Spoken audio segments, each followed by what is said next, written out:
Voilà, nous sommes que jeudi et nous sommes le 25 et Jessie est revenue, bonjour. Bonjour Danick. Tout va bien? Oui, ça va. Comme toujours, elle est en vert. Bien, alors aujourd'hui, on va parler bien sûr de biodiversité avec Gladys Democrite. On va vous la présenter tout à l'heure. Ce sera notre intervenante une fois par mois sur des thématiques qu'on choisira.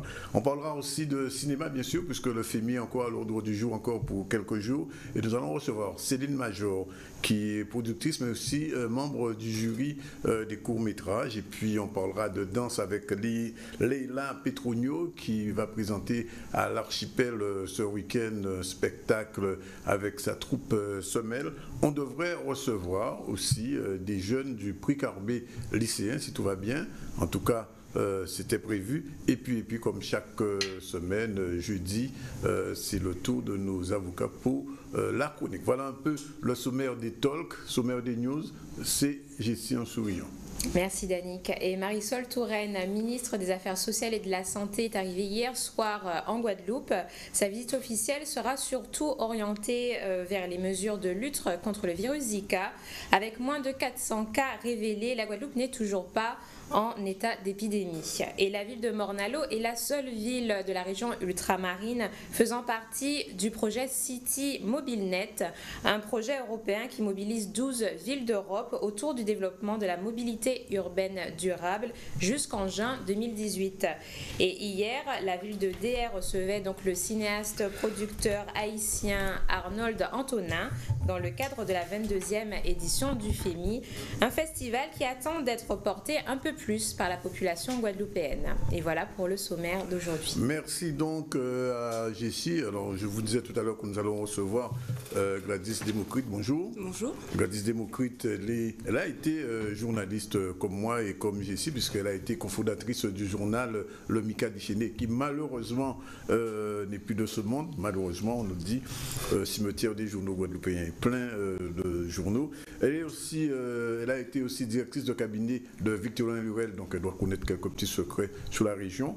Et puis, elle enseigne à Fouillol, elle est prof de droit. Voilà un petit peu, très rapidement tracé sa bio. Aujourd'hui, avec elle, elle a choisi avec nous une thématique qui est à l'ordre du jour, puisqu'on parle beaucoup d'environnement. Cette semaine, on a beaucoup parlé de chlordécone, on parle de sargasse, on va parler de biodiversité avec elle. Gladys, rebonjour. Bonjour. Biodiversité, pourquoi? Alors, en fait, la semaine dernière, on a voté, les sénateurs ont voté une loi biodiversité. Donc, on n'est pas totalement à la fin du processus législatif de cette loi, puisqu'elle va être votée définitivement au courant juin-juillet. Mais on a déjà une idée de la façon dont les choses s'annoncent pour nous et quand même elles sont interpellantes. Donc c'est pour ça qu'il faut que la population guadeloupéenne soit d'abord informée et puis qu'elle se mobilise pour que nos intérêts puissent être protégés. Alors, le problème qu'il y a avant même d'entrer dans le cœur du sujet, c'est que beaucoup de gens entendent parler de biodiversité. Bon, bien sûr, qu'on a fait un petit peu de latin, on devrait penser bio, c'est la vie, etc., etc. Mais pour le commun des mortels, qu'est-ce que c'est réellement? Qu'est-ce que ça recouvre, cette notion de biodiversité? Alors, c'est un terme qui peut paraître un peu complexe pour parler de la nature en fait qui nous entoure. Ce sont les plantes, les animaux, les micro-organismes, les fonds marins, enfin toute la nature qui nous entoure. On sait utiliser cette nature pour nous soigner par exemple, mais aussi pour construire des choses, faire du tissu. Tout ce qui a été construit d'une manière ou d'une autre vient de la nature. Donc c'est un enjeu important parce que cette nature, on revient à la nature parce qu'il faut trouver des choses qui vont remplacer le pétrole. Et effectivement, dans notre nature en particulier, mais plus largement, il y a des pistes qui sont déjà explorées. D'accord. Alors qu'est-ce qui fait que la Guadeloupe a une biodiversité exceptionnelle, reconnue d'ailleurs mondialement? Alors elle est reconnue mondialement parce qu'il existe 34 points chauds de biodiversité dans le monde et au sein de ces 34 points chauds il y a la Caraïbe et au sein de la Caraïbe il existe la Guadeloupe. Et en Guadeloupe on a identifié 8 zones clés pour la biodiversité mondiale dont une zone en particulier qu'on considère comme irremplaçable au sein du patrimoine mondial. Alors pourquoi c'est aussi important, notre biodiversité est aussi importante, c'est parce qu'à la fois elle est diverse, il y a beaucoup d'espèces qui existent, des espèces qu'on dit endémiques, ce sont des espèces qui sont propres à notre territoire, et en plus au sein de ces différentes espèces, il y a des connaissances que nos anciens ont qui permettent d'exploiter en fait et d'exploiter cette biodiversité qui sont des gros enjeux industriels pour demain. Et donc, si je comprends bien, si on revient un peu à l'historique de la biodiversité, c'est au sommet de la Terre à Rio que tout a commencé, c'était en 1992. Exactement. Et donc, aujourd'hui, l'enjeu principal, c'est la préservation. Alors, non, pas tout à fait. Oui. Au moment de Rio, donc en 1992, les États se sont réunis et ont fait ont conclu la convention de la diversité biologique.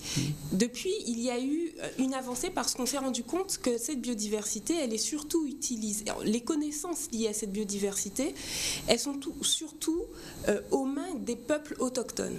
En fait, parce que ce sont les personnes du territoire qui connaissent bien cette biodiversité, qui connaissent en fait comment l'utiliser, qui ont les savoirs. Et donc, il a fallu protéger en fait ces personnes, ces peuples autochtones et ces populations locales, puisque ça nous concerne aussi. Et donc, il y a eu cette convention, ce protocole de Nagoya en 2010, qui a affiné en fait la convention de 92 et qui a affirmé le fait qu'il faut bien sûr protéger, qu'il faut exploiter cette biodiversité de façon durable, mais il faut que cette exploitation reverse les rétributions, les revenus qui sont issus de cette exploitation aux populations locales et aux peuples autochtones qui ont su déjà préserver cette biodiversité et qui savent, qui ont les connaissances pour pouvoir l'exploiter. Alors, qu'est-ce que justement la biodiversité, la nouvelle loi qui a été votée apporte de plus?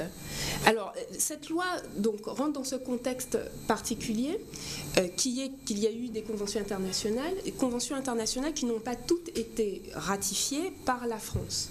Parce que je viens de vous parler des peuples autochtones, la France ne reconnaît pas les peuples autochtones.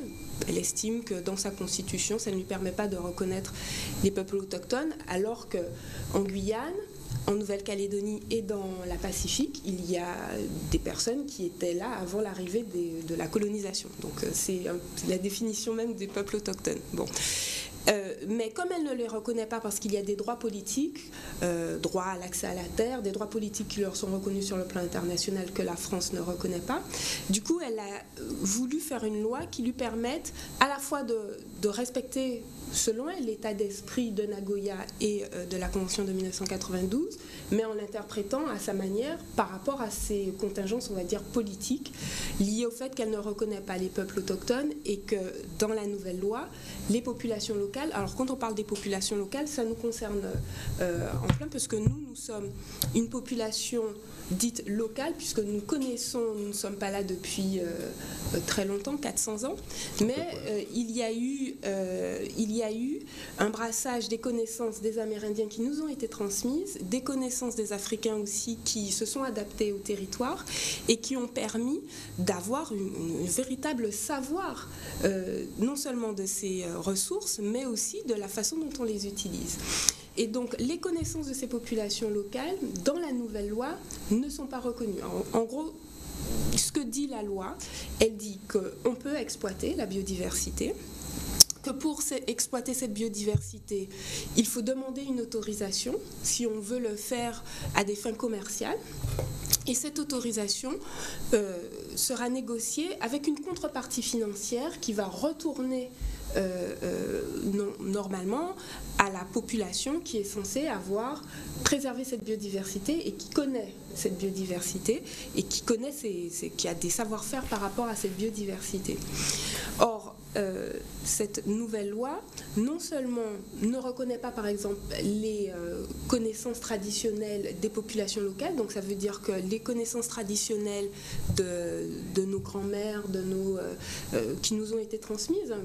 Je peux prendre, par exemple, l'exemple de la recette de l'huile carapate. C'est une recette qui est particulière dans le monde. Elle nous a été héritée des Amérindiens, mais elle a des particularités.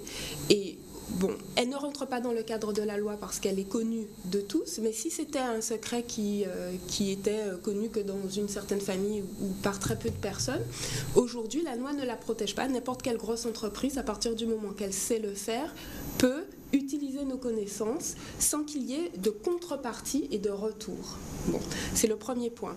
Le deuxième point de cette loi, c'est que par ailleurs, les retours qui sont prévus, même si elles ne sont pas sur les connaissances traditionnelles, les retours qui sont prévus vont être reversés directement à une agence française, à l'agence de biodiversité française, sans qu'il y ait un véritable engagement de cette agence de pouvoir nous redistribuer directement ce que notre biodiversité a rapporté à cette agence. Alors, on va prendre les choses de façon tout à fait encore plus concrète.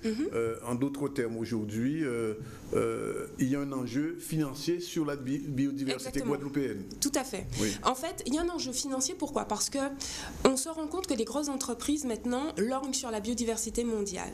Oui. La France, elle, a une biodiversité diverse, mais 80% de sa biodiversité vient des Outre-mer. Donc, elle a légiféré en fonction des intérêts de ces entreprises qui souhaitent pouvoir maintenant avoir accès à ces marchés. Et en même temps, je vous avais parlé des problématiques politiques liées à la non-reconnaissance des peuples autochtones, donc il a fallu qu'elle puisse faire une législation en ce sens.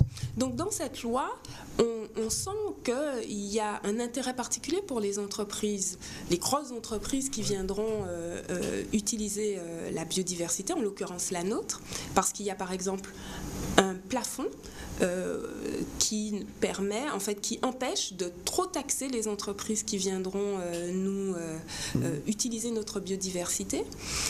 Mais il n'y a pas véritablement, et c'est pour ça que je dis qu'il faut que la population soit informée, il n'y a pas véritablement d'éléments qui nous protègent particulièrement. Alors, il faut quand même simplement dire deux choses.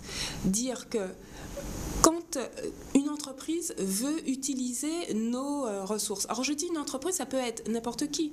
La loi sur la biodiversité concerne à la fois la vendeuse, la marchande qui nous vend le TPI au marché, puisqu'elle utilise notre biodiversité, et ça peut être le jeune qui souhaite pouvoir s'investir dans une filière innovante, puisque la Guadeloupe est l'un des rares outre-mer qui a une filière liée à la biodiversité émergente, qui est en pleine santé, qui ne demande qu'à se développer.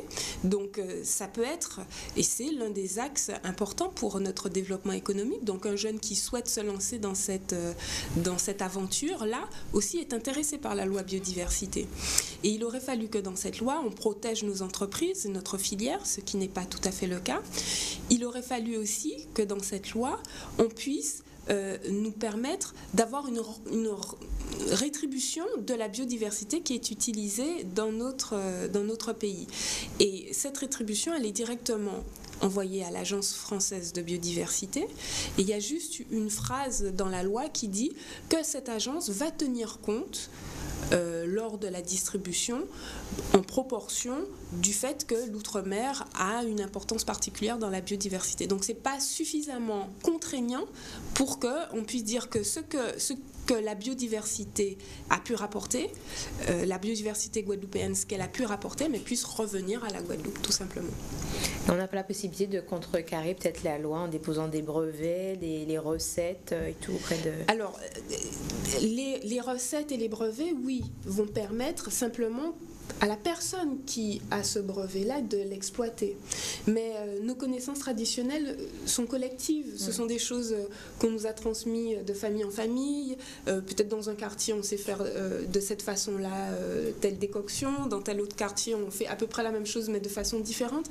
Ce sont quand même des savoirs qui sont collectifs. Donc, le brevet ne règle pas tout à fait les choses. Ce qu'il aurait fallu, c'est que la loi reconnaisse que nous avons des connaissances traditionnelles et que cette loi les protège, premièrement, et deuxièmement, ce que la loi se refuse à faire pour l'instant, et deuxièmement, que cette loi assure à la Guadeloupe que ce que sa biodiversité va rapporter puisse lui revenir, puisque bon, on n'est pas non plus à ce point en mal de ressources financières, donc là il y aura de nouvelles ressources financières, il faut qu'on puisse en profiter. Et troisièmement, il faut que notre filière guadeloupéenne émergente sur ces questions puisse être particulièrement protégée, qu'on puisse lui permettre d'avoir un statut qui lui soit propre.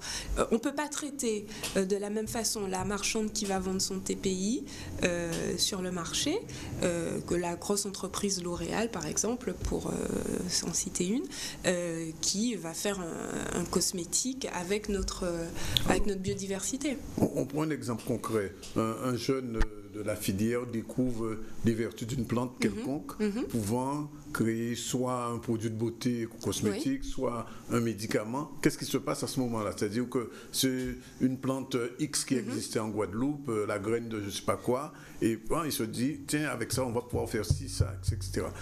Au regard de cette loi de la biodiversité, que va-t-il se passer? Alors, au regard de cette loi, il faudra d'abord qu'il dépose une demande d'autorisation. Et il demande d'autorisation d'une plante qui est en Guadeloupe? Oui, tout à fait. À qui il demande cette autorisation? Alors, la loi prévoit une autorité administrative qui va être décidée par le Conseil d'État, mais concernant les Outre-mer, la région Guadeloupe peut demander, si elle le souhaite, cette compétence. Mais ça n'est pas direct. C'est si elle souhaite avoir cette compétence, elle pourra la demander. Mais si elle ne le souhaite pas, ça va être en France que ça va être décidé. Alors, cette autorité, bon, admettons que la région Guadeloupe veuille prendre cette responsabilité. Donc, il devra négocier avec la région Guadeloupe la façon dont il va utiliser cette plante et la rétribution qu'il va donner pour pouvoir utiliser cette plante. Rétribution à qui? À l'Agence française de développement. Ah non, donc il doit... Alors par exemple, je découvre qu'avec les graines de mango, pour être tout à fait prosaïque, on peut faire un produit pour la peau. Cosmétique révolutionnaire. Oui, un produit révolutionnaire pour la peau. Je dois demander à l'Agence française de biodiversité l'autorisation d'exploiter ça. Tu devras demander à la région, en l'occurrence, l'autorisation. Tu vas négocier avec la région le montant que tu devras payer. Mais cet argent, tu vas le verser à l'Agence française de développement. Et l'Agence française de développement, bon, elle a des missions énormes. Elle doit s'occuper de la biodiversité de l'ensemble de la France. Hein. Oui, et alors? Et donc, alors, comme j'ai dit, dans la loi, c'est écrit que cette agence française va tenir compte du fait que, de façon proportionnelle, les Outre-mer apportent, mais on ne sait pas exactement comment elle va redistribuer de façon précise ce qu'elle va recevoir. Ça veut dire que mon produit de beauté à base de graines de mango, je peux ne jamais avoir réellement l'autorisation de l'exploiter. Si, l'autorisation, encore une fois, l'autorisation va être donnée par la région. Par la région, mais au-delà. Mais pour pouvoir utiliser cette ressource guadeloupéenne, il faudra payer. Il faudra, alors, on dit payer. Il y aura une rétribution. Ça peut être une somme d'argent. En 90% des cas, ça va être une somme d'argent. Mais ça peut être aussi une action de préservation de l'environnement, de la biodiversité, ou des actions de recherche, ou des actions de développement de la filière locale. Mais en général, le plus souvent, ce qui risque de se passer, c'est qu'on va demander une somme d'argent à la personne. Et par exemple, c'est une idée, on pourrait envisager que pour les entreprises locales, qu'on puisse leur demander, par exemple, de développer la filière. Comme c'est une entreprise locale, en soi, elle développe la filière, donc on pourrait dire, eh bien pour les entreprises locales, plutôt que de leur demander de l'argent, on pourrait simplement prioriser cette rétribution en développant la filière locale, en développant des emplois locaux. Ça peut être ça, mais bon, c'est pas exactement prévu ainsi dans la loi. Et que disent les acteurs locaux qui justement travaillent pour la protection de la biodiversité en Guadeloupe face à ça? Alors on a beaucoup entendu le docteur Henri Joseph sur la question de la loi de biodiversité. Lui devra payer ou il le fait déjà? Alors là, pour l'instant non. Tout ce qu'il a déjà exploité ou tout ce qu'il exploite déjà, non. Mais pour les nouveaux produits qu'il va mettre en place, il devra payer au même titre que toutes les entreprises françaises, européennes qui souhaitent exploiter notre biodiversité. Ce qui est gênant, c'est par exemple, on a une recette de notre grand-mère sur une plante. On veut l'utiliser parce qu'on a fait des études pour et on se rend compte qu'il y a un marché. Eh bien, on sera traité de la même façon que n'importe quelle autre entreprise étrangère. Et en plus, il y aura une rétribution à payer, une rétribution dont on n'est pas sûr qu'elle nous retournera. Bon, à la limite, ceux qui gagnent de l'argent avec notre biodiversité, s'ils savent que ça va revenir à la Guadeloupe et que ça pourra aider au développement de la Guadeloupe, je pense que c'est un peu comme une forme d'impôt. Ils y seront pas forcément opposés. Mais c'est le fait que ça soit géré par une agence française qui, alors, encore une fois, dans la loi, elle dit qu'elle va tenir compte en proportion du fait que les Outre-mer apportent de la biodiversité lors de la distribution, mais il n'y a rien de contraignant. Elle ne dit pas que ce que chaque Outre-mer va apporter va être redistribué au centime près dans cette Outre-mer pour la protection de l'environnement et de la biodiversité. Et donc, puisque Gladys, vous avez travaillé au cabinet régional à l'époque Lurel, quelle était la position globale de la région sur cette question de la biodiversité? Alors, à l'époque où je travaillais en tant que directrice adjointe de cabinet, on a eu à se battre contre le ministère du Développement durable et des Outre-mer pour pouvoir faire valoir ce dont je vous parle. Se battre? Oui, se battre, c'est le terme. Se battre pourquoi? Parce que ce sont des enjeux importants pour les entreprises françaises et notamment le ministère du Développement durable à l'époque était le porte-voix de ces entreprises. En tout cas, moi, je l'ai vécu ainsi. En tout cas, les propositions que nous avons faites, par exemple, pour la reconnaissance des connaissances traditionnelles des populations locales, donc des Guadeloupéens, n'ont pas été retenues, puisque dans la version actuelle de la loi, ça n'est pas retenu. Les propositions que nous avons faites pour que l'argent qui est issu de l'utilisation de la biodiversité guadeloupéenne, on avait demandé que ce soit la région directement qui puisse utiliser cette somme. Ça n'a pas été retenu. Donc, mais à l'époque, on était quand même assez offensif sur ces questions-là. Et pour l'instant, en tout cas, le gouvernement de l'époque et le gouvernement actuel n'a pas une oreille attentive. J'ai presque envie de dire que même sous la biodiversité, le colonialisme fonctionne finalement. En tout cas, ce qui est sûr, c'est que nos intérêts guadeloupéens ne vont pas forcément dans le même sens que les intérêts des Français, sur cette question-là. En tout cas, ça se voit. Quand on lit dans la loi que les rétributions vont directement aller à une agence française de développement qui, au demeurant, a besoin de ressources pour fonctionner, mais nous aussi, nous avons besoin de ressources pour nous développer. Et c'est ce sont nos seules ressources. Nous n'avons pas de pétrole, mais nous avons une biodiversité particulièrement vivace et riche, et des fonds marins aussi qui doivent être valorisés, préservés, exploités. Et là, pour le coup, nous ne pourrons pas avoir les rétributions de cette biodiversité. Question subsidiaire, oui. Non, je veux savoir concrètement quelles sont les mobilisations qui seront mises en place justement pour... Alors pour l'instant, il n'y a pas véritablement de mobilisation à ma connaissance organisée. Moi, ce que je préconise, c'est que les personnes puissent prendre contact avec leurs députés, puisque ça va être les députés qui vont voter en juin-juillet 2016. Donc prendre contact avec nos députés, prendre contact avec nos représentants, collectivités départementales, collectivités régionales, pour les interpeller à ce sujet. Si l'opinion publique est informée et demande à ce que nos intérêts soient pris en compte, que ça risque en tout cas de faire bouger les lignes.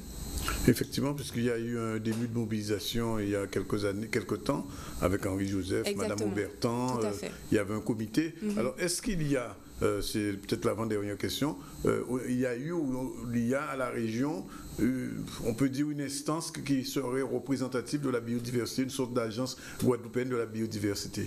Alors il y a des instances dites locales de gestion de la biodiversité, et il y aura forcément des instances qui vont, à l'époque la région souhaitait prendre cette compétence, je ne sais pas quelle est aujourd'hui la position, mais je crois que si elle va en ce sens, il y aura forcément aussi une administration qui est très au fait des problèmes de biodiversité à la région, donc très compétente sur ces questions-là.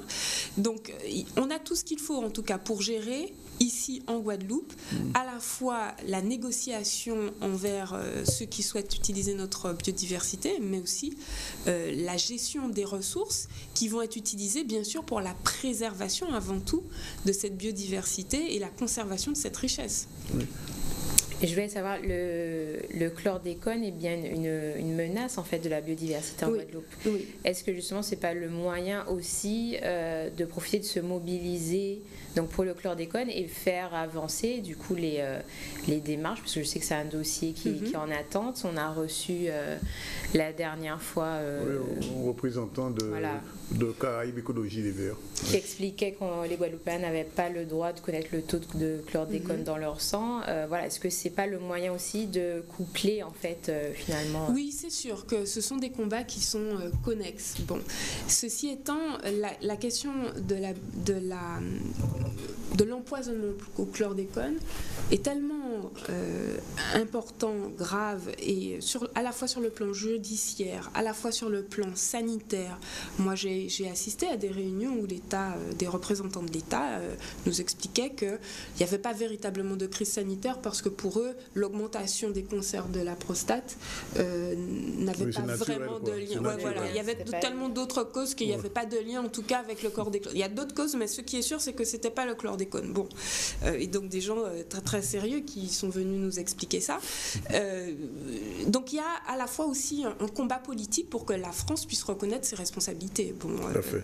Marisol Touraine qui est ici, on ne manquera pas si on la rencontre de poser la question. Alors juste une dernière question, il est déjà 12h58, il nous reste 2 minutes, mais est-ce que le nouveau statut de la Martinique inclut, et pour la Martinique est plus davantage protégée aujourd'hui parce qu'elle est en collectivité territoriale que la Guadeloupe avec l'article 73 ou c'est kiff-kiff finalement? En fait, que ça soit la Guadeloupe, la Martinique, la Guyane et la Réunion, nous avons exactement le même statut. La seule différence entre la Martinique et nous, c'est que leurs régions et départements sont réunis en une seule collectivité. Oui. C'est la seule chose qui change. C'est-à-dire que nous avons accès aux mêmes compétences, accès aux mêmes possibilités d'habilitation, c'est-à-dire de légiférer pour pouvoir adapter notre réglementation. Ce que la Martinique et la Guyane peuvent faire en tant que collectivité unique, nous pouvons le faire en tant que région et département. La Martinique disent qu'ils ont un gouvernement maintenant. Ah oui, non, mais ça, c'est dans la façon dont fonctionnent les institutions de la Martinique. Oui. C'est-à-dire que plutôt que d'avoir une région et un département, ils ont une seule collectivité au sein de laquelle il y a un gouvernement. Mais en termes de, je parle en termes de compétences, en termes de ce qu'ils peuvent faire. D'application de la loi. Oui, voilà, c'est strictement la même chose. D'accord, ok, bien. Merci en tout cas d'être venu nous expliquer tout ça sur la biodiversité. Guadeloupéens qui nous entendent, alors TPI en nous fait un cours au sol finalement. Je ne sais pas s'ils sont en danger, mais en tout cas, on est informé. Il appartient aux Guadeloupéens aujourd'hui de reprendre le bâton de pèlerin de la mobilisation. Je ne sais pas si c'est Henri Joseph ou d'autres personnes. Il y avait un comité sur la biodiversité. La balle est dans notre camp aujourd'hui si nous voulons préserver ce qui s'est en nous. Voilà, il est 13h. Merci Gladys d'être venue. On vous retrouve dans 3 semaines environ, peut-être oui à peu près, au mois de mars, pour une autre thématique sur laquelle nous aurons l'occasion de disserter. Il est 13h, on prend la page de pub, on revient tout de suite après avec Jessie pour développer le journal, et puis on nous apprend que Céline Major, la productrice du FEMI, ne sera pas avec nous, donc on passera directement tout à l'heure à la chronique chronique juridique du jeudi. Voilà.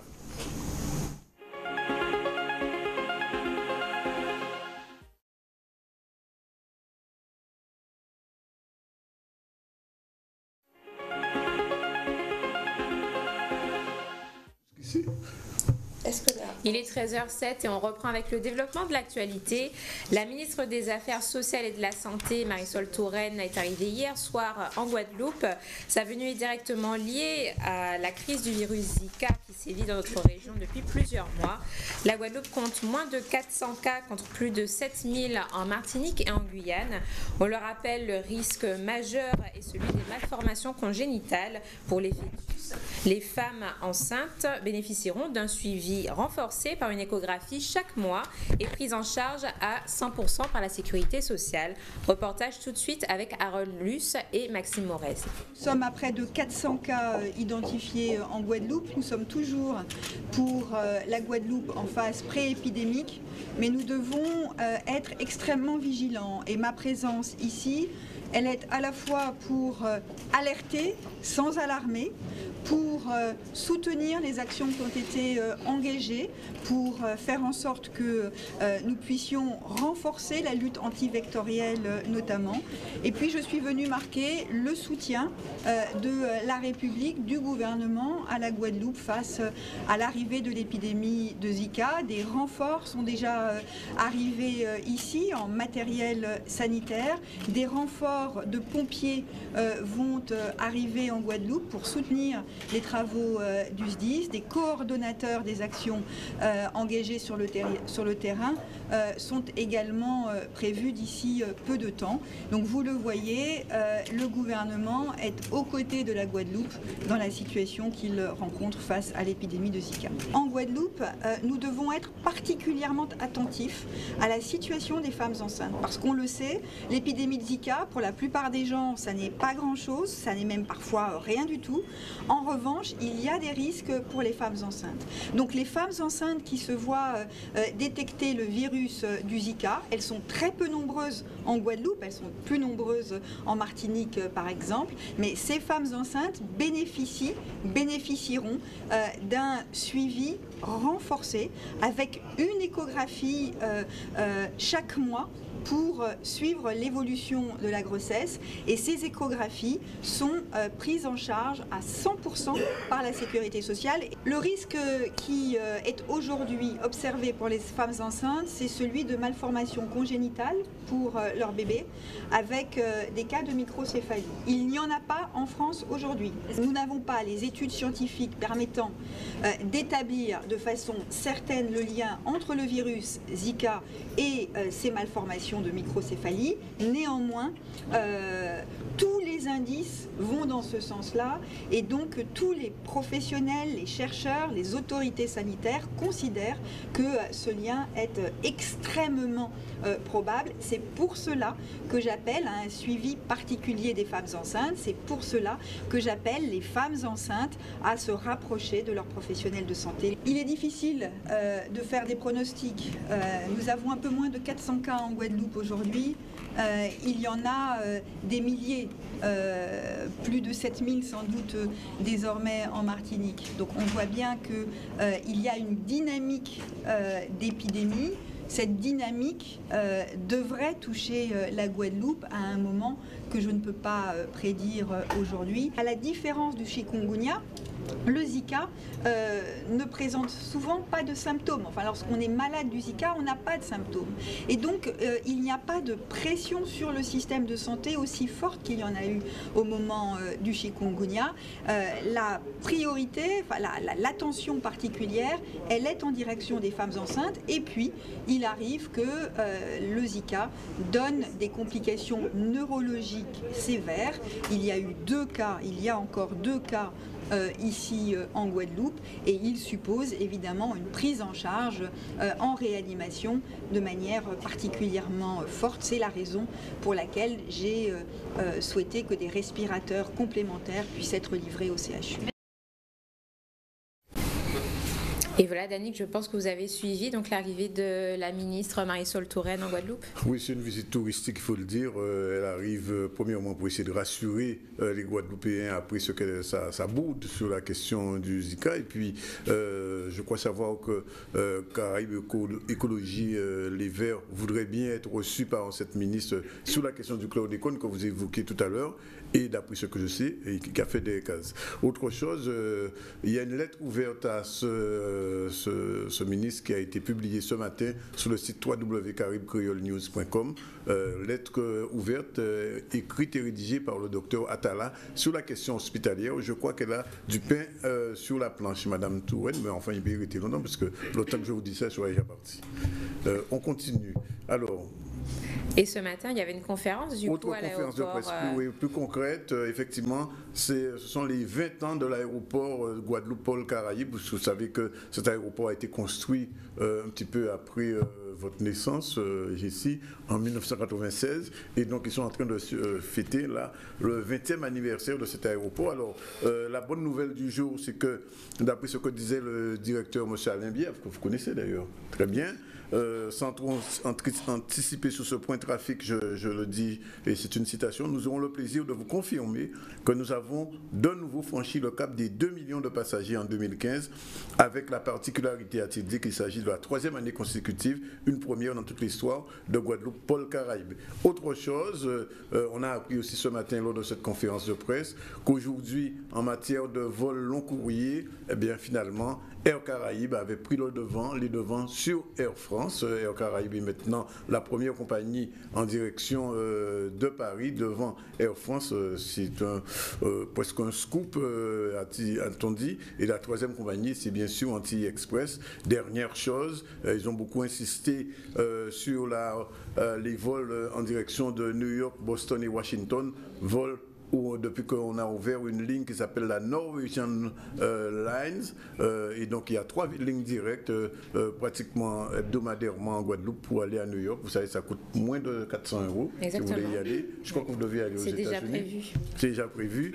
Et enfin, il faut dire aussi que la Cubana a lancé une fréquence hebdomadaire en direction de Cuba, bien sûr, Pointe-à-Pitre de Cuba. C'est pas seulement vers les États-Unis que Cuba s'ouvre, mais aussi c'est le retour vers la Guadeloupe, et puis au Canada lance la 3e fréquence vers Montréal. Donc voilà un peu les grands termes, les grands traits de ce trafic et de cette conférence de presse. De toute manière, la semaine prochaine, nous allons ici même recevoir M. Alain Bièvre et nous aurons l'occasion de revenir très en détail sur toutes ces questions. Voilà, on continue avec vous, Jessie. Il est exactement 13h14. Dans un petit moment, notre chronique juridique.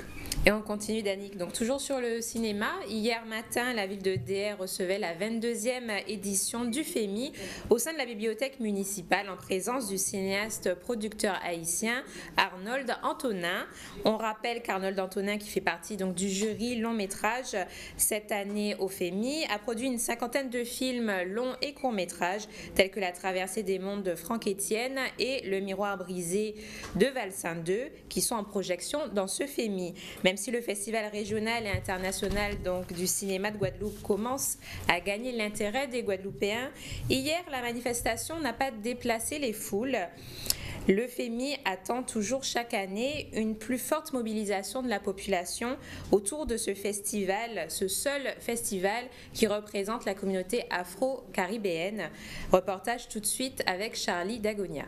Le FEMI, c'est une histoire d'amour, dirait-on, entre le FEMI et la commune de DR, puisque dès la création, disons dès la 2e ou 3e édition, nous avions eu pour habitude de recevoir ici le FEMI en 2 parties.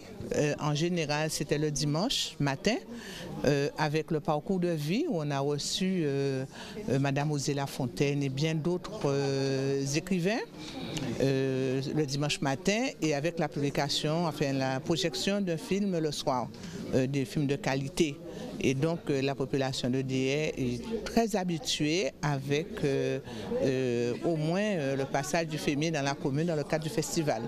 Bon, cette année, ça a changé, c'est un mercredi matin, donc ça a été un peu moins évident, puisque bon, il y a école maintenant et que ça a été un peu moins évident. Habituellement, la salle est très remplie, mais on n'était pas nombreux, mais la qualité des invités, des participants était vraiment présente. Le FEMI, c'est notre festival à nous, aux gens de la Caraïbe.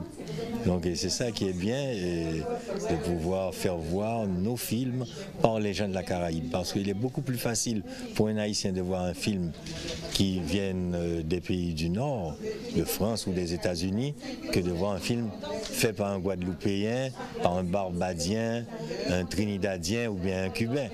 On est à la 22e édition de ce festival. On sent de plus en plus que les gens ont cet engouement. C'est vrai que les salles, on appelle quand même le public à venir voir ces films, parce que les salles ne sont toujours pas très remplies comme on le souhaite. Les gens sont toujours un petit peu en retrait par rapport à cela. Mais nous, on ne décourage pas. L'équipe du festival ne se décourage pas. En tout cas, on apprécie les villes comme Des, Lamentin, Pointe-à-Pitre, Sainte-Anne, qui nous donnent la force pour ne pas tous les citer dans le programme. On a les villes partenaires, mais on apprécie que le public, on apprécierait davantage que la Guadeloupe s'imprègne un peu plus de ce festival. Voilà, il est 13h17 et comme chaque jeudi, nous attaquons donc notre chronique juridique avec nos deux avocats, Marisa Bernier, bonjour, et France Calvert, bonjour. Alors aujourd'hui, sujet exceptionnel mais très intéressant, le harcèlement au travail. Et je vais laisser donc à Jessie le soin de poser la première question. Ah, merci Danick. Alors, première question, qu'est-ce que le harcèlement moral? Alors, il faut savoir que le harcèlement peut prendre plusieurs formes. Ça va être tout agissement qui va être répété et qui sera de nature à affecter la santé mentale, psychique du salarié. Donc il faut savoir que ça peut être par exemple de priver un salarié sans motif d'un téléphone portable professionnel. Ça peut être aussi de le dénigrer systématiquement. Ce qui va être déterminant, c'est l'impact que des agissements répétés auront sur la personne et surtout sur son état de santé pour qualifier ou non un acte de harcèlement moral. C'est la répétition donc... Il faut que ça soit un acte répété et c'est surtout dans les conséquences. C'est quelque chose qui va provoquer une dépression, quelque chose qui va fragiliser quelqu'un, qui va impacter le développement de sa carrière et ses conditions de travail. Ça peut être de vous attribuer des tâches qui n'ont rien à voir avec vos fonctions ou de vous mettre dans un poste placard, dans un bureau extrêmement étroit, petit, de vous dévaloriser. D'accord. Deuxième type de harcèlement, le harcèlement sexuel. Mais, plus grave, sans doute. Oui, c'est toujours un harcèlement. C'est toujours un harcèlement dans la mesure que, conséquence à y, c'est des périodes où mon peut devenir pépé de sommeil, il peut maigrir, il peut pas exécuter le travail normalement, il peut tomber en dépression, il peut devenir en difficulté psychologique sinon mentale. Et la loi va dire qu'un harcèlement sexuel, c'est tout agissement répété vis-à-vis de madame en vue d'obtenir une satisfaction sexuelle pour nous-mêmes ou pour d'autres monde. C'est un agissement vis-à-vis de madame. Alors, agissement là, ça, c'est... Alors, on a dit que ça peut être verbal. Par exemple, chaque collègue là passe côté quoi dit oui. Alors même on remarque que ça c'est ça de titre non, c'est peut être verbal ou physique. Oui, etc. Alors on se tombe des compliments si certaines parties à corail ou alors peut-être même essayer toucher ou alors envoyer texte au bail de dire qu'on s'acquitte nous à dîner, quitte nous à déjeuner. Enfin, maman a senti il a attaqué en tant que madame, pas en tant que collègue, mais en tant que madame, et que c'est toute caractéristique en tant que madame qui est concernée par agissement à l'autre là. Ça qu'on dit, ça peut être des paroles, ça peut être aussi un attouchement. Et ça, à partir du moment que le comportement à employeur là ou à l'autre collègue qui a perturbé madame là au point dès qu'elle ne peut pas exécuter le travail normalement, au point qu'elle est perturbée dans toute vie, c'est un harcèlement sexuel au sens que M. Bernier de candidat là, il a impacté cette vie. Et harcèlement sexuel là, il y a un qui entre madame, monsieur vers madame, il paraît dans l'autre sens là. Ah, avec Bita Tobira là, certainement. Entre des noms, madame, c'est même Bita là. C'est son comportement. Ah oui. Effectivement. Et donc justement, que prévoit donc la loi contre ces deux types d'harcèlement? En réalité, ces deux types d'harcèlement sont des délits qui vont être passibles de peine de prison et d'amende. Et il faut surtout savoir, parce qu'on est dans le cadre du travail, que le fait de dénoncer des faits de harcèlement, que ça soit un harcèlement moral ou un harcèlement sexuel, qu'on soit victime ou témoin, ne saurait en aucun cas constituer un motif de licenciement. Ah bon ? C'est-à-dire que l'employeur ne peut pas vous reprocher de dénoncer des faits de harcèlement en disant voilà, j'ai été témoin, ma collègue est victime de harcèlement ou moi-même je suis victime de harcèlement. Donc ça ne sera jamais une faute, et si l'employeur vous licenciait pour ça, le licenciement serait nécessairement abusif et non fondé. Mais il n'y a pas de protection dans ce cas-là. Oui, il y a une protection, puisqu'on va y arriver. L'employeur est tenu à une obligation de sécurité de résultat vis-à-vis de ses salariés. Ça veut dire quoi? En clair, dès lors qu'il est témoin ou qu'il est au courant de faits de harcèlement, il doit prendre des dispositions pour y mettre un terme. Et ça veut surtout dire que le collègue qui va harceler un autre collègue, ça sera constitutif pour lui d'une faute grave qui va justifier un licenciement. Donc ça sera à la fois une faute professionnelle et en même temps une infraction, puisque c'est puni pénalement. D'accord. Alors, quelle incidence sur le contrat de travail, les problèmes de harcèlement? Oui, donc la loi a parti d'un principe de base. C'est-à-dire qu'un employeur est responsable de sécurité à employé. Bon. À partir de là, si on fait de harcèlement, qui peut être lui, employeur là, c'est peut être lui qui est le harceleur. Eh bien, à un moment-là, il a engagé responsabilité vis-à-vis des salariés là, et ça, il ne peut pas dire, mais on ne peut pas commettre bon faute. Pourquoi il veut me tirer, on ne peut pas commettre bon faute. Peu importe, dit la loi. À partir du moment que moun là qui est victime de harcèlement là peut prouver que ça il a dit là, il est harcelé, employeur là qui a engagé responsabilité. Et si par exemple le harceleur, c'est-à-dire moun là qui a harcelé l'autre là, si c'est par exemple chef de service là, à un moment là, ça, la loi a dit, en tout cas la jurisprudence, c'est qu'il a engagé responsabilité personnelle là, par contre. Responsabilité personnelle là. Et en tout état de cause, l'ouvre mon victime de harcèlement, non seulement il peut porter plainte, comme bien dit là, mais aussi il peut rompre le contrat de travail là.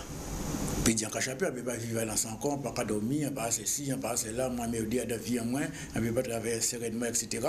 Donc la loi a dit qu'il peut rompre le contrat de travail là. Et rupture là, ça, il y a une responsabilité employeur là. Donc ça veut dire avec des dédommagements. Ah oui, avec des dédommagements, tout ça, oui, avec des dédommagements. Alors pour accompagner la plainte, la victime, est-ce qu'elle doit, alors on a dit qu'elle doit apporter des preuves, c'est des preuves écrites obligatoirement? Alors il faut savoir que la jurisprudence, elle va faciliter la charge de la preuve. Il incombe à la victime d'établir des éléments qui vont laisser présumer que des faits de harcèlement moral ou sexuel ont eu lieu. Alors ça peut être des témoignages, des attestations. Et ensuite, ça sera à l'employeur d'établir ou à l'auteur d'établir que ces faits, même répétitifs, n'étaient pas constitutifs de harcèlement. Et dans ce cas-là, dans le cas de si l'employeur ou un chef de service ou un cadre qui harcèle, qu'est-ce qu'il risque pénalement? Alors pénalement, comme on vous l'a dit, ce sont des délits, donc ça va être une peine de prison, ça va être une amende, et surtout, si c'est un salarié, il va risquer le licenciement pour faute grave. Dans l'entreprise. Le patron, il est civilement responsable ou pas dans ce cadre-là, pour ce que disait le patron sera responsable dès lors qu'il n'aura pas pris les mesures pour faire cesser des faits de harcèlement qui auront été régulièrement dénoncés. S'il est informé ou même si...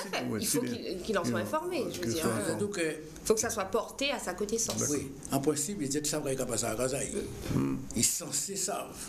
Et encore moins si on dit que Mitel a fait. Et quand on nous dit c'est Pedli qui est le harceleur. C'est Pedli aussi. Donc à partir du moment qu'ils ont fait le harcèlement en disant là, si responsabilité à pas de con là parce qu'ils ont une obligation de sécurité de résultat. Alors, nous parler de harcèlement dans le travail, est-ce que harcèlement là, voilà, ça a appliqué à d'autres cas, c'est-à-dire est-ce que dans un cadre familial ou relationnel qui pas nécessairement un cadre professionnel, le harcèlement voilà a touché le harcèlement là aussi. Ah oui. Surtout que, quel que soit l'harmonie dans la société, dans un rapport social général, il y avait voisins, il y avait un bureau, n'importe quel de rapport social, d'une manière générale, à un moment-là, ça, si régulièrement, par exemple, dans une association quelconque, loi 1901, et on madame par exemple, tout le temps, dans beaucoup d'aides, ceci, cela, manifestement, bon, car on madame là, délit là constitué. Péni pour à rupture de contrat de travail, de licenciement, parce que nous pas dans le cadre du travail. Bon. Et suivant Jean ça fait, ça qui peut être plus loin que le harcèlement, ce qui peut être une agression sexuelle. Ouais? Mais, pour répondre exactement à la question, oui, le problème à le harcèlement, qui moral, qui sexuel, peut faire en dehors de toute relation de travail. Dernier point, qui est-ce qui est plus grave, moral ou sexuel? Il y a tous les deux mauvais. De tous les deux? Il y a tous les deux mauvais. Tous les deux mauvais? On veut dire oui, pourquoi? Non, très précis. Oui. Il y a tous les deux mauvais parce qu'elle a les mêmes conséquences. Ça peut déstabiliser mon psychologiquement et mentalement, ça peut empoisonner la vie. Oui. C'est tous les deux mauvais. Et puis, punition là au niveau de la loi et même niveau là pour l'aider aussi? En tout cas, non sanction pénale. Sanction pénale. Voilà. Bien, c'était donc la chronique juridique, le harcèlement au travail et dans la vie. Donc, si vous avez raté le début de l'émission sur cette question-là, je vous invite à regarder donc ici. Le www.zcl.tv. Où on trouvera donc cette rubrique et d'autres rubriques, particulièrement la rubrique de jeudi dernier. Voilà. On continue donc ce journal, il est 13h28, donc 2 minutes. On finit avec Jessie et après la page de pub et on passera à autre chose. Morne-à-l'Eau est la seule ville issue d'une région ultramarine qui a été retenue comme ville partenaire du projet européen City MobileNet. Ce projet s'inscrit dans la mise en place d'un réseau de planification en matière de mobilité urbaine durable. Il s'agit pour la ville de Morne-à-l'Eau de travailler sur le développement de moyens de transport un peu autres que le véhicule qui entre dans une logique de développement durable comme la marche ou le vélo. Morne-à-l'Eau fait donc partie d'un réseau de 12 villes européennes qui, à travers des séminaires, des échanges et partage de connaissances, vont travailler ensemble sur des réponses innovantes pour des espaces urbains plus verts et jusqu'en juin 2018. Hier, à l'hôtel de ville de Morne-à-l'Eau, un point presse est organisé pour présenter ce fameux projet. Tout de suite, reportage avec Maxime Morel. Depuis 2008, monsieur le maire a la volonté de transformer Morne-à-l'Eau en ville durable. Donc le principe de la ville durable, ce n'est pas seulement les bâtiments, c'est aussi le déplacement de la population. Là, nous sommes aujourd'hui plus précisément dans le cadre d'un projet européen, d'un appel à projet européen, sur des mobilités douces, c'est-à-dire permettre aux citoyens de pouvoir se déplacer au sein d'une collectivité en donnant moins de place à la voiture. Ce n'est pas en oubliant, mais pour redonner un peu la place que nous avions avant au sein des centres-villes, de la marche et par exemple du vélo. Le projet est sur la mobilité urbaine durable. La Commission européenne a dit que toutes les villes d'Europe doivent avoir un plan de mobilité urbaine durable. Donc ce plan inclut la planification urbaine et la mobilité urbaine pour qu'il y ait plus de durabilité, pour qu'il y ait de meilleures conditions de vie pour les habitants de la ville et pour les prochaines générations, pour nos enfants, pour que nous ayons un meilleur monde et une meilleure qualité de vie, qu'il y ait moins d'émissions de CO2 et que les villes soient plus vertes, appuyer tout ce que sont les activités piétonnes et les activités sur deux roues. Le but de l'opération, c'est de concilier, de ne pas donner. Ce n'est pas la municipalité qui va dire on prend un projet, on le dépose au niveau de la ville. On veut construire un projet avec les acteurs du territoire. Donc aujourd'hui, nous sommes avec des représentants des personnes âgées, des représentants du monde associatif, des marcheurs, des cyclistes, des commerçants, les représentants des lycées et collèges de la ville, pour réfléchir ensemble comment ils voient, comment tous ces acteurs voient le développement, le déplacement de toutes ces personnes qui ont vu des orientations différentes, mais comment on arrive à construire un déplacement doux au sein de la ville de Morne-à-l'Eau ensemble. Et il est 13h31, on se retrouve juste après la pub pour le développement de l'actualité.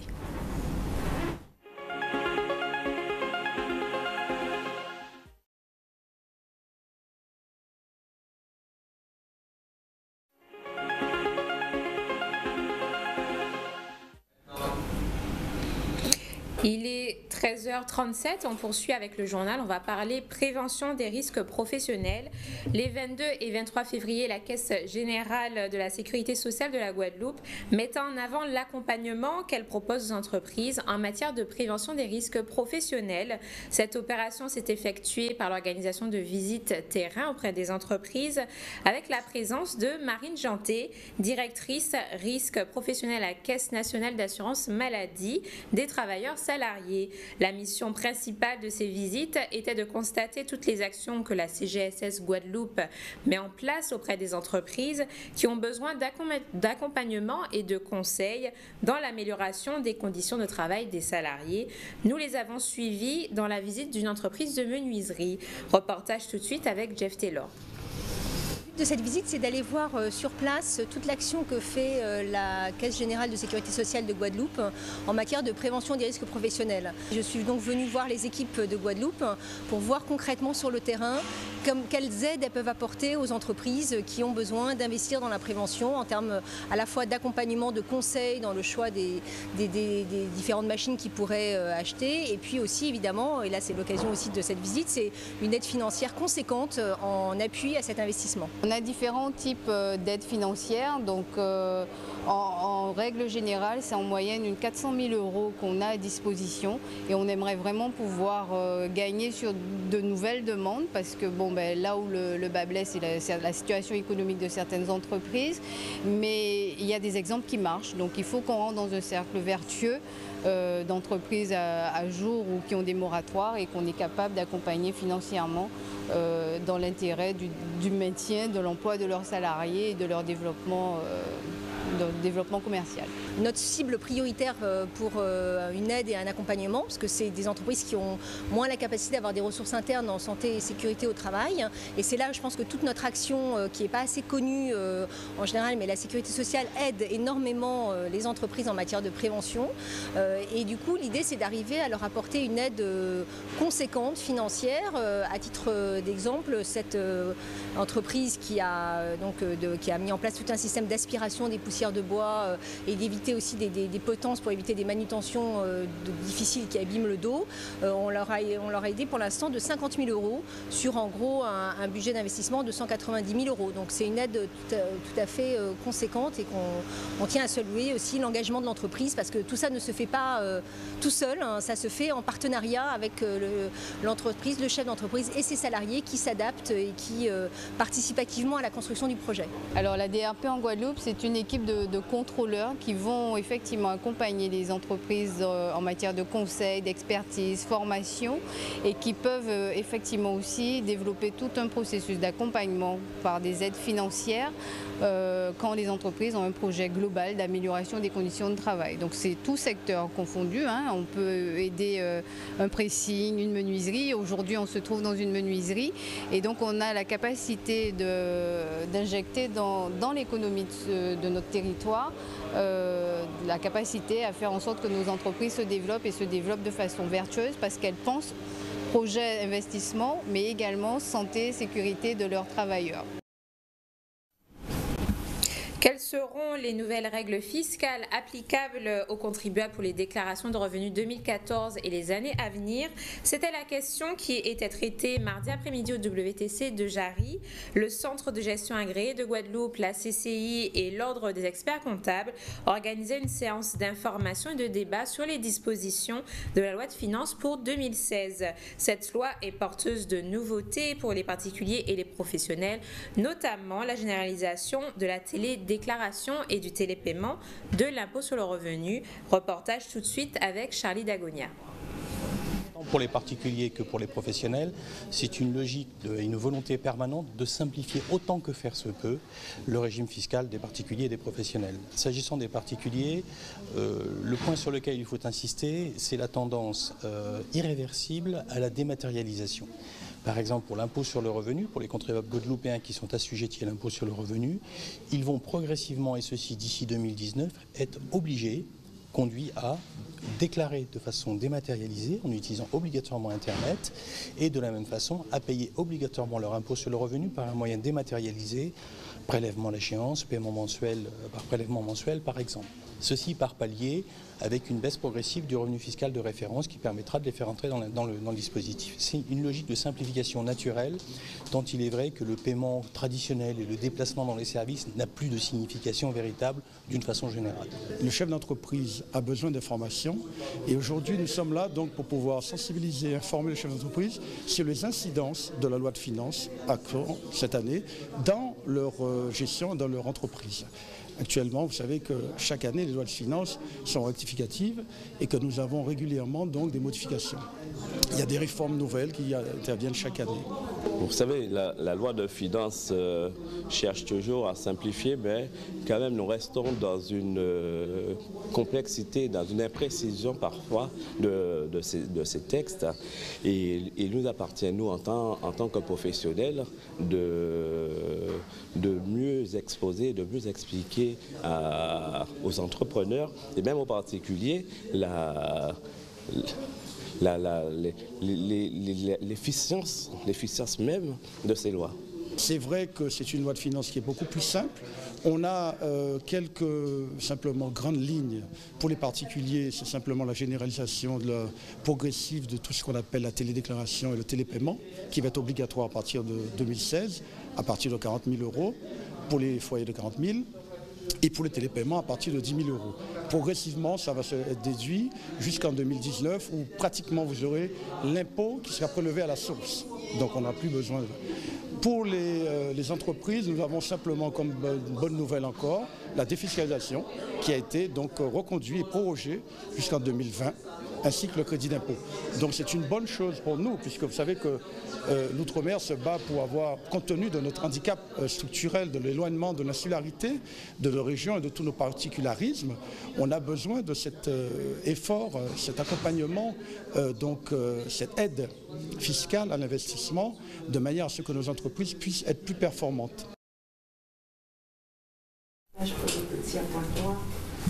Ah, voilà, donc on est revenu. Il est 13h44 et Danick, on reçoit donc Lila Petronio, chorégraphe du spectacle intitulé Semelle. C'est ça, bonjour. Bonjour.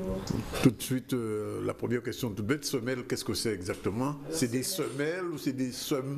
Eh bien, c'est les deux, justement. Semelle, parce que moi, je suis personnellement assez obsédée par la chaussure, parce que je suis une danseuse de claquettes, de tap dance. Ah, d'accord, au départ. Voilà, donc au départ, j'étais vraiment adepte de Fred Astaire. Voilà, et des claquettes américaines. Oui.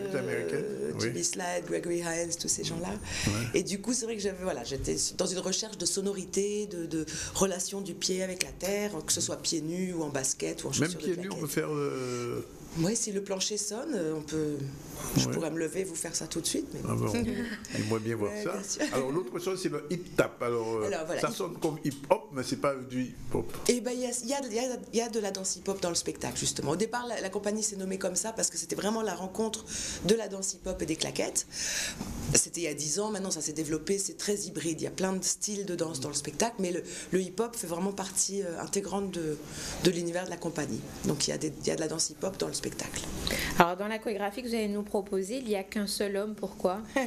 Au départ, il n'y en avait pas du tout, pour vous dire la vérité, parce que on traite du sujet de la féminité un peu dans tous ses états, et très sincèrement, pour moi, parler de la femme, on parle forcément de l'homme dans les relations. L'un ne va pas sans l'autre. Voilà. Donc après, on n'est pas du tout, c'est pas notre, comment dire, c'est un peu notre joker, notre génie de la lampe. Il incarne plusieurs personnages dans le spectacle. Oui.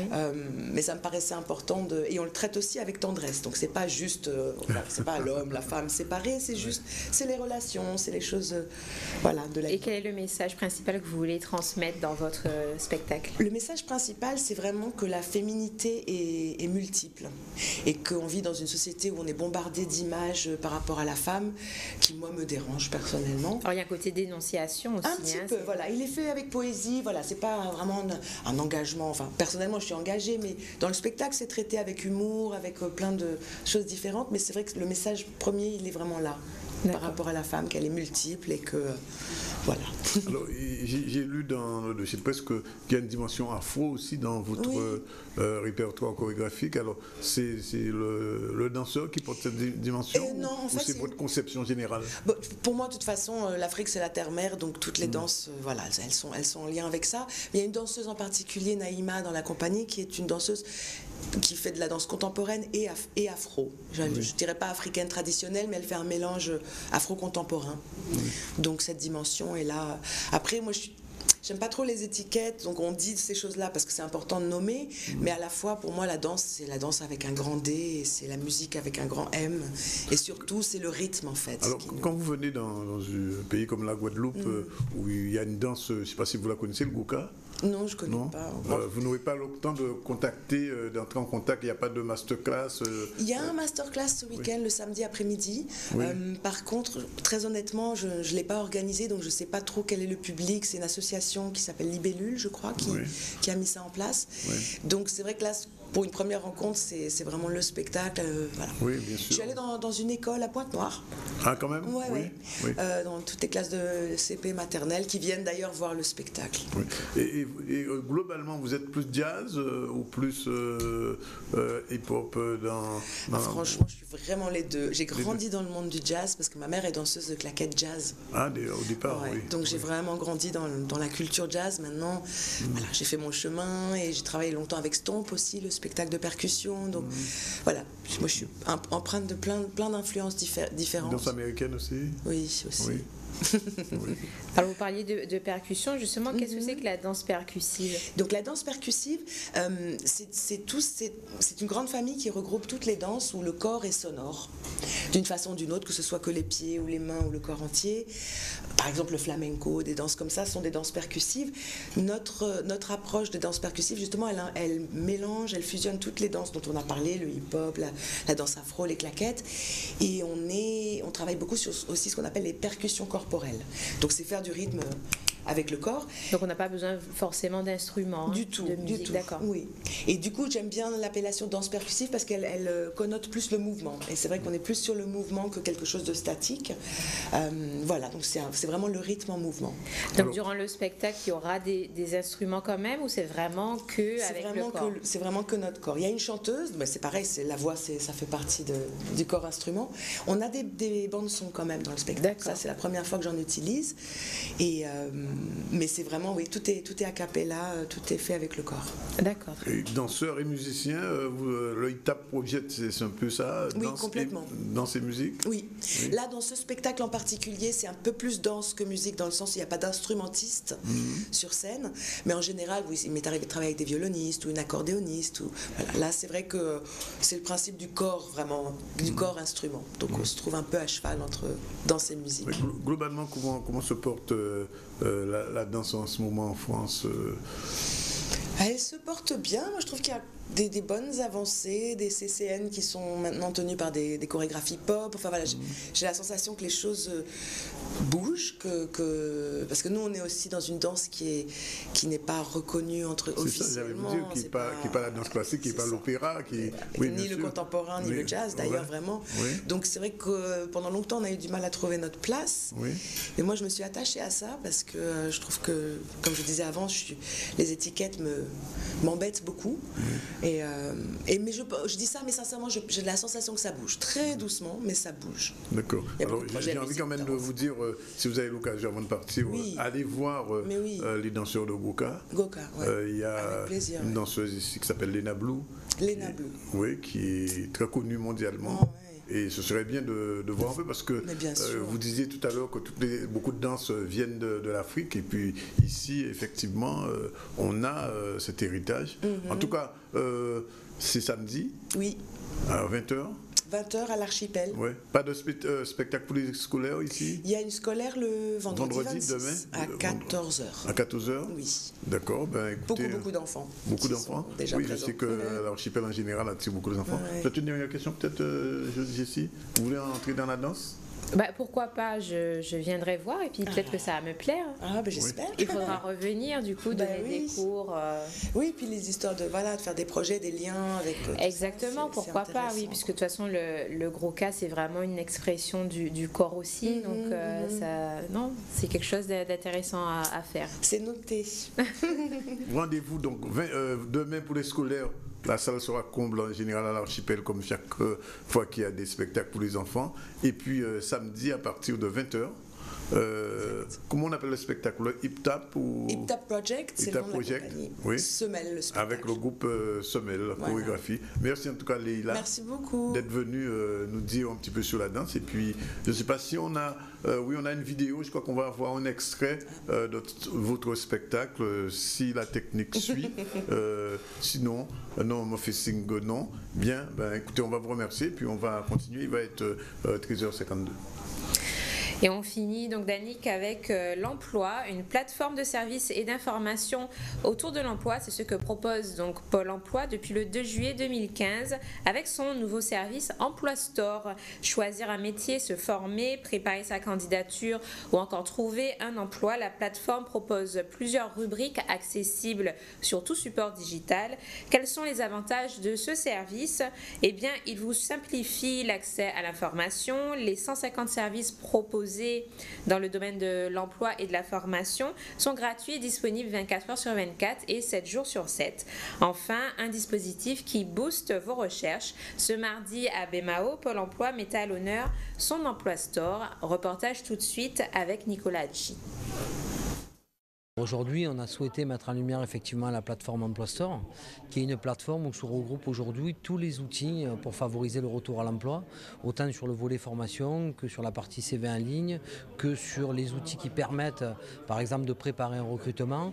Donc on a souhaité aujourd'hui le mettre en avant au niveau régional pour aussi favoriser les partenariats au niveau régional et les outils que l'on pourrait intégrer dans cette plateforme au niveau régional. Le site pôle emploi.fr aujourd'hui, pour les demandeurs d'emploi et les entreprises, permettre de faire de traiter son dossier Pôle emploi, et il va de plus en plus loin dans ce sujet-là, permettre aussi de s'actualiser, permettre de chercher une offre d'emploi et du côté employeur de déposer une offre d'emploi. L'Emploi Store, c'est complémentaire avec le site pôle emploi.fr et bien évidemment, c'est en complémentarité totale avec l'action des conseillers qui accompagnent aujourd'hui les demandeurs d'emploi puisqu'on va vers plus de personnalisation et plus d'accompagnement. Et en parallèle, c'est aussi permettre aux demandeurs d'emploi d'avoir des outils qui leur permettent d'aller plus loin sur la recherche d'emploi, notamment, et c'est l'application qui est la plus plébiscitée, c'est aujourd'hui la préparation à l'entretien par vidéo qui permet, selon des scénarios, de préparer à toutes les questions d'un recruteur.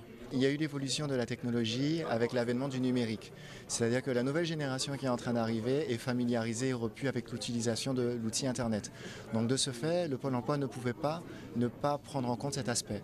Donc de fait, il y a un nouveau dispositif qui a été mis en place qui s'appelle l'Emploi Store et qui permet justement à tout un chacun de bénéficier d'un certain nombre d'outils et d'offres directement en ligne. Le service est dédié à tout un chacun. Ça peut être une personne qui est actuellement effectivement à la recherche d'un emploi comme pour une personne qui est actuellement en poste. C'est-à-dire que c'est un service qui est gratuit, qui est ouvert à tout un chacun. Les thèmes sont variés et en fonction de la situation de chacun, on peut choisir un outil plutôt qu'un autre. Je prends pour exemple une personne qui vient d'être diplômée et qui veut rechercher un emploi directement. Elle va directement choisir des outils liés à la recherche d'emploi.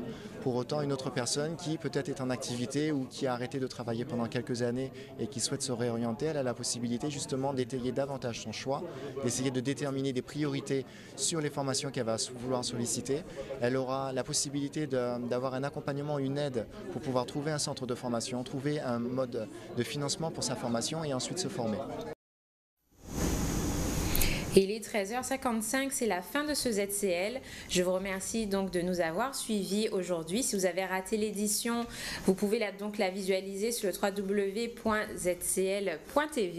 L'info principale d'aujourd'hui, Danick, c'est l'arrivée de la ministre. De la ministre, visite éclair de la ministre qui est arrivée, Japati, et aussi la conférence de presse des 20 ans de l'aéroport Paul Caraïbe, Guadeloupe Paul Caraïbe. C'est plus Paul Caraïbe, c'est Guadeloupe Paul Caraïbe, GPL et GPC. et donc l'exposition photo des 20 ans qui sera ouverte à partir de ce soir à 18h30. Je vous invite à la voir, ça vaut le déplacement.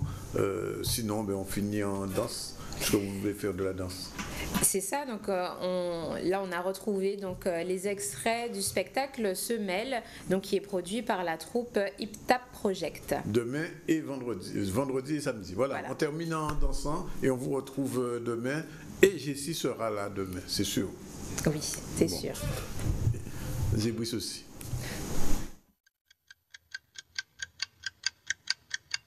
Tic tic tic tac tac tac tac tac tac tic tic tac tac tac tac tac tic tic tic tac tac tac tac tac tac tic tic tac tac tac tac tac tic tic tic tac tac tac tac tac tac tic tic tac tac tac tac tac tic tic tic tac tac tac tac tac tac tic tic tac tac tac tac tac tic tic tic tac tac tic tic tac tac tac tac tac tic tic tic tac tac tac tac tac tic tic tac quelques heures, quelques minutes, quelques secondes. Tic tic tac tac tac tac tac tic tic tic tac tac tac tac tac tic tic tac tac tac tac tac tic tic tic tac tic tic tac je n'ai pas le temps, je n'ai pas le temps, je n'ai pas le temps, je tic tic tac je n'ai pas le temps, je n'ai pas le temps, je n'ai pas le temps, je quelques heures, quelques minutes, tic tic tic tac